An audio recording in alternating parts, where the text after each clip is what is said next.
Surely in movies about the Second World War, you have often seen a mysterious metal badge on the chain of German soldiers. The plate looks like an elongated triangle with rounded ends and contains a relief overlay and inscription.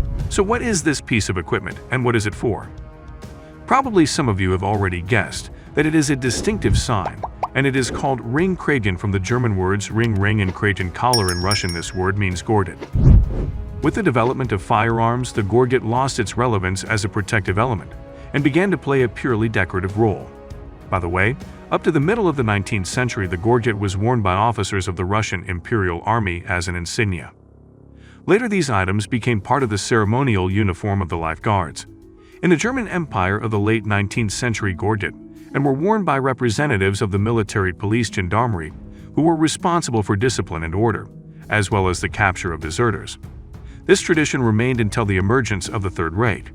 During the Second World War, gorgets were issued to members of the Gendarmerie as a distinctive badge and were also worn by garrison patrols, railroad guards, SS police, counter-guerrilla service, Luftwaffe police, and coastal gendarmerie. Each service had its own relief overlays on the gorget in the form of eagles, numbers, and inscriptions in Gothic script. This made it easy to distinguish between them. The gorget was made by stamping from an alloy of copper with 5 to 35% nickel and 13 to 45% zinc, and was covered with silver plating. It was worn on a chain consisting of 21 oval links. The overlays were covered with luminous phosphorus lacquer so that they could be distinguished in the dark.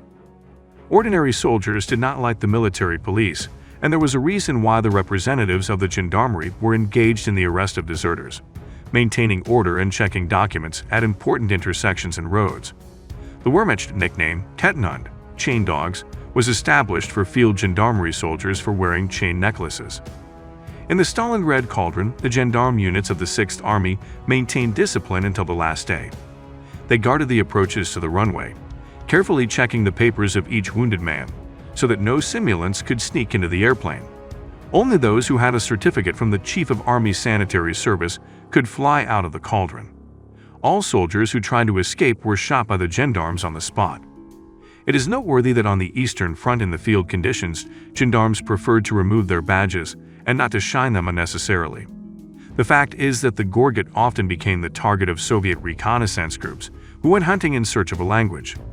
They were valuable trophies. For example, an active participant in counter-partisan raids or a guard at a major railroad junction could tell the scouts a lot of interesting things.